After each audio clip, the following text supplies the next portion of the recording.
Good morning, my name is Richard Evans, Regional Sales Manager for Foster and Freeman Limited.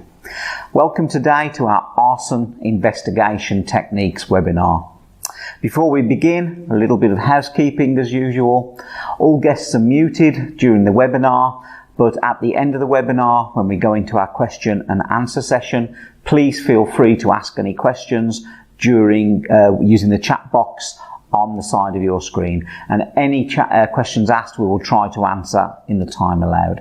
If we don't manage to answer all the questions, please also feel free to email us at sales@fosterfreeman.com and we'll do our very best to answer any questions that you may have. So, arson investigation techniques, detecting and examining evidence following a fire. Now, arson in the UK remains one of the largest single causes of fire in England and Wales, accounting for almost 50% of all fires attended by fire crews. In the years 2017-2018, fire crews in the UK attended 167,000 fires in England, and of those, over 80,000 fires were started deliberately and resulted in over 160 deaths. The National Fire Chiefs Council has estimated that arson in the UK costs the economy as much as £11 billion annually. The loss of life, paired with the huge economic cost of arson, has made the reduction of arson as an important strategic interest. Now, obviously, in order to reduce cases of arson, early intervention must take place to prevent the fires being started in the first place. However, not all and every fire can be prevented, so it's important that when a deliberate fire does occur, we're able to successfully identify and prosecute the perpetrators, creating a strong future deterrent. Investigating cases of arson is fraught with difficulty. Fires are destructive, spreading and consuming evidence as they grow. In fact, many fires are started with the intention of destroying evidence. Even the process of putting out the fires using huge quantities of waters or chemicals can further reduce the chances of locating useful evidence.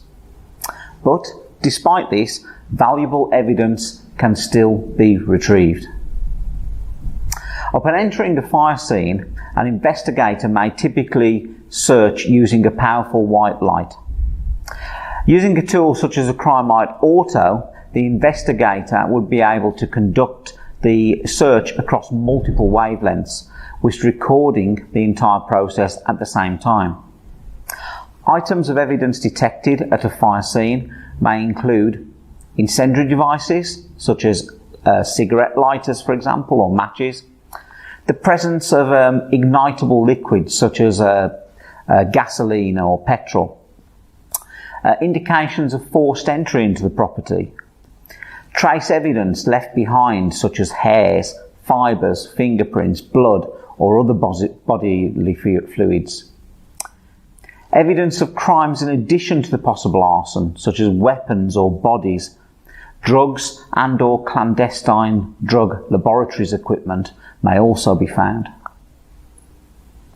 So let's start by looking at items that may have been used to start a fire, such as incendiary devices such as lighters or matches, or ignitable liquids such as petrol, paraffin or other combustibles. Splashes of petrol or lighter fluid or another form of liquid accelerant on suspects' clothes could prove to be valuable collaborating evidence, trying to match the perpetrator to the scene of the crime. And while many common liquid accelerants are clear and practically invisible when soaked into fabric, we can often use a crime light to reveal what the eye cannot see. I'm Dave Skaisbrook. I've been a forensic scientist for over 40 years. I initially trained with the Metropolitan Police Forensic Science Laboratory, then worked for the Home Office Forensic Science Service, and I'm now employed by my own company as a freelance consultant with S&T Forensics. With scene going, it's important to visualise physical evidence, because without visualising the evidence, it's not possible to claim items, to retrieve them, and to take them back to the laboratory for further examination. Particularly at fire scenes, evidence can be obscured by smoke staining or by heat deformation. So visualising the evidence is particularly important. For example, we can see blood staining through light sooting using a crime light, and by then recovering that blood, we can go on to do DNA profiling. In relation to fire accelerants, ignitable liquids, we can use it in some circumstances to look for those accelerants on the suspect's clothing, thereby not only locating the flammable liquids, but also a way of visualising the distribution of that liquid on his or her clothing. In our study into the visualisation of accelerants, we've used the Crime Light Auto to detect and image the evidence. Using an all-in-one device such as the Crime Light Auto, an examiner could perform an examination at the scene, capturing and recording images as they go. The same examination could equally be achieved in the lab using either handheld crime light sources or a specific light source designed for the laboratory, such as the Crime Light 8x4, with subsequent imaging and enhancement carried out by the DCS5 workstation. Or at the suspect's house, the crime scene examiner is looking for clothing to retrieve that might have accelerants on to implicate the suspect in the arson.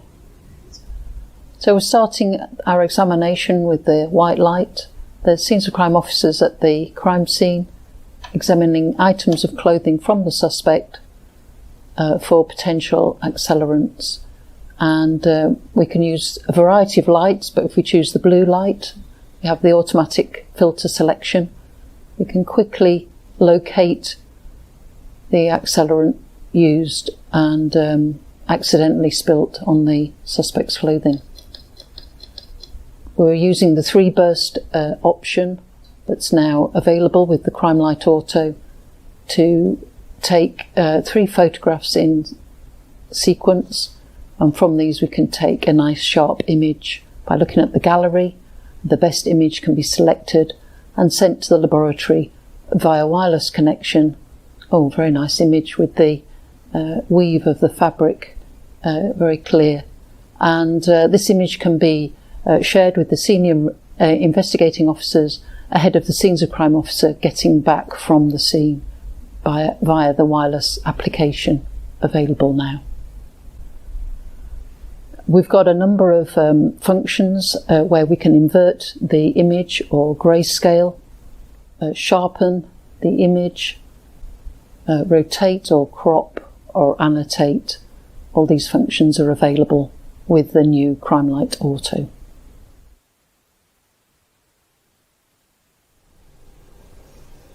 So we've got the shirt that we've retrieved from the suspect's home, and we're looking for potential evidence types.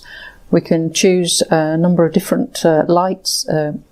Common lights used for accelerants will be blue, blue, green, green. So if we look at the green, we've got a nice image here of potential accelerants. We can capture this image. We can also try the blue-green, and we can capture this image and the blue. It's always nice also to have an image in the white light, so you can locate the stain when you've not got the lights on. Capture that image. These can all be viewed in the gallery, and it's possible to look at the images and compare them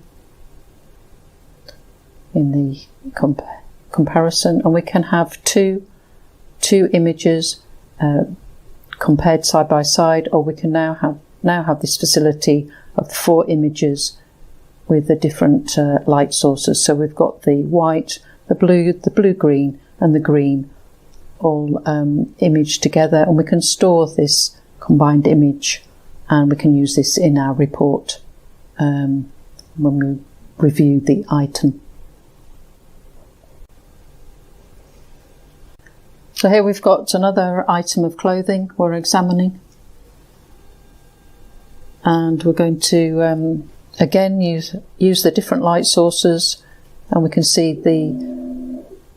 the green is not such a good light source for showing accelerants on this particular item of clothing. But if we go to blue-green, also not visible, but in this particular case, this fabric clearly shows the accelerants in the blue light.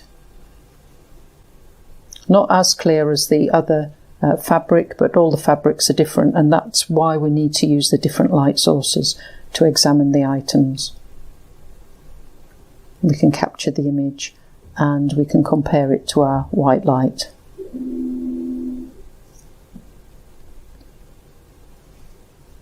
Okay, and use this in our report later. Detecting fingerprints following a fire can be a particularly difficult task. In most cases, when we're looking for fingerprints, perhaps staining or applying powder to a mark, we're attempting to visualize the physical presence of fingerprint deposits made up of sweat or natural skin oils. But in the case of fire, the fingerprint will likely, unless protected by a layer of soot for example, most likely be burned away by the intense heat of the flames. Using our Recover LFT system, it may still be possible to visualize fingerprints on metallic items even after all the physical deposits have been destroyed. This would be especially true on metallic items.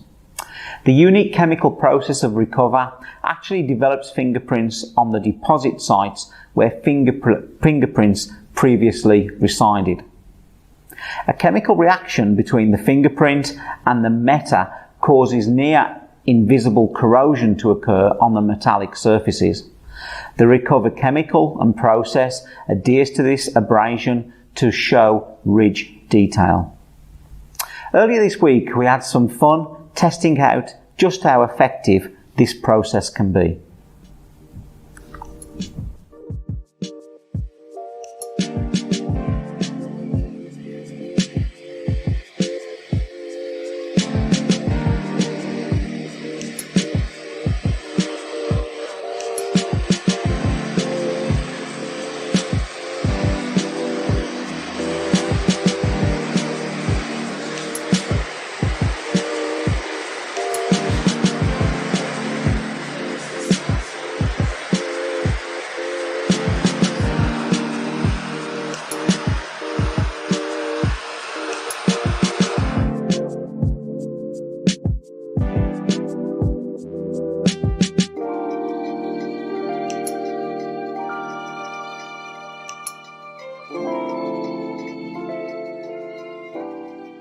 Okay, here we have our LFT Recover instrument. We can use this on metal types which have been exposed to extreme conditions, such as heat, as we have seen with our evidence. We fix the chamber in place, then we take the chemical, place inside the chamber, and then with our evidence fitted onto the evidence rack, we will lower it gently into the chamber.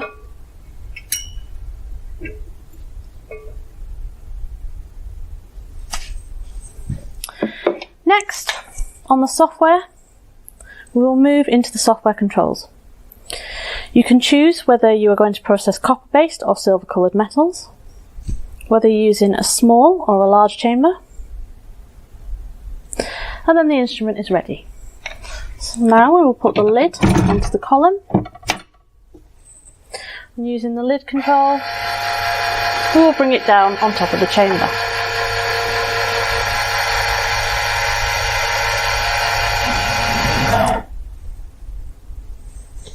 We'll then press start.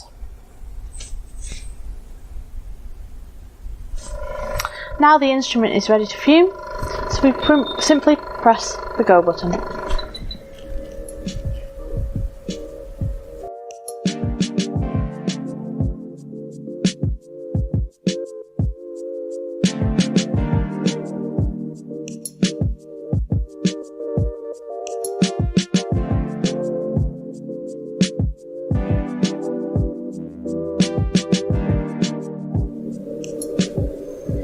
Okay, so we have our DCS5 imaging system, and we're going to take some of our samples that we've just treated in Recover and analyse them for finger marks.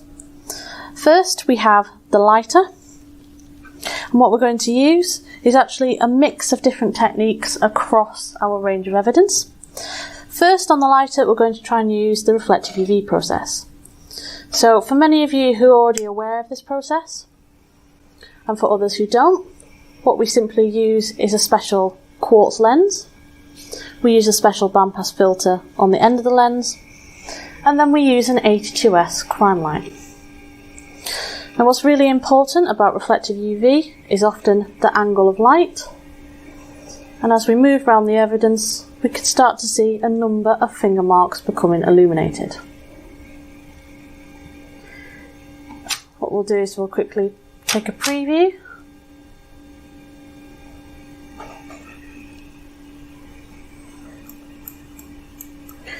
And if we zoom in, we can start to see the presence of multiple finger marks across the surface.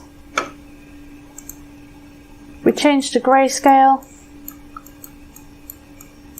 We can see some finger marks, including a partial print along the bottom, even containing some third level detail.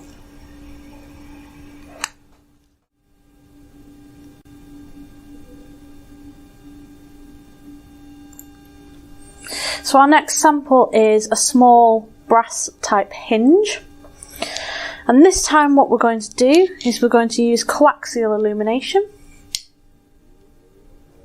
and we use this on the DCS5 for when you have shiny or reflective surfaces, so items like metal items. We can use coaxial illumination to actually remove the reflections and the glare and allow us to visualise the finger mark. So in this example, we can actually see a finger mark visible. It is only a partial finger mark, but due to the size of the object, this wouldn't be unexpected. We can zoom in, and we can see clear ridge detail along the middle of the sample.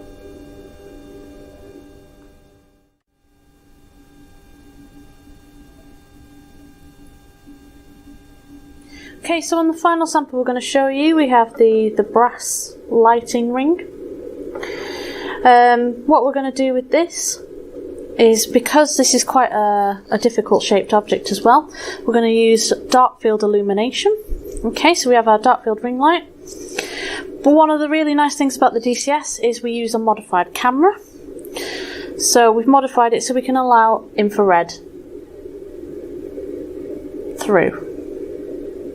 We use the dark field around the sides, so we're giving illumination from the sides. And we can start to see finger marks becoming visible. So we're going to move the dark field up and down around where our finger mark is situated, so we can get the best illumination. We can take a preview.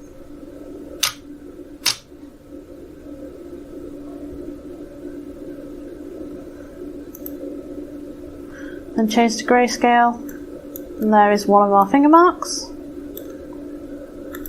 If we actually move the brass lighting around, so we'll go back into live view mode, we can actually see another fingerprint a bit further along, and we can even see the core in the centre of the finger mark here. We'll just adjust our light. Take another preview.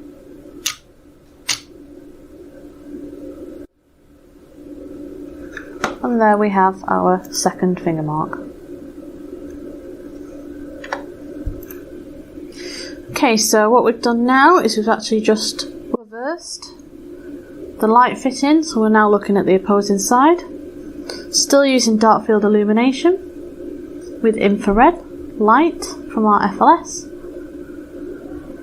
We can very clearly see a lot of ridge detail now coming into focus. So we'll take a quick preview.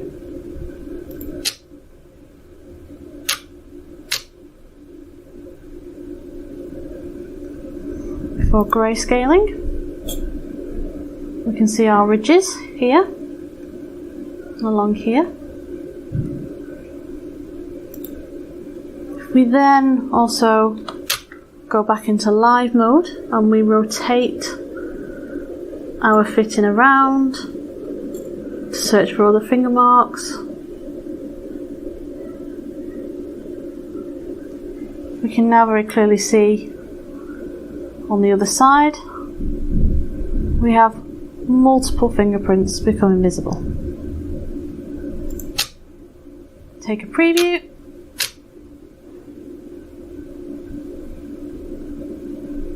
And then finally grayscale and invert, and here we have a finger mark here and a finger mark here.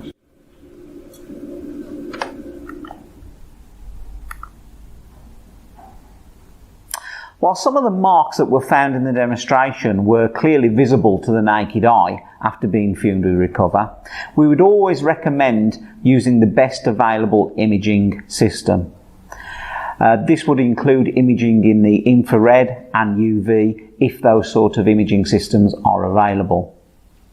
In all cases, the marks were only faintly visible or perhaps not visible at all.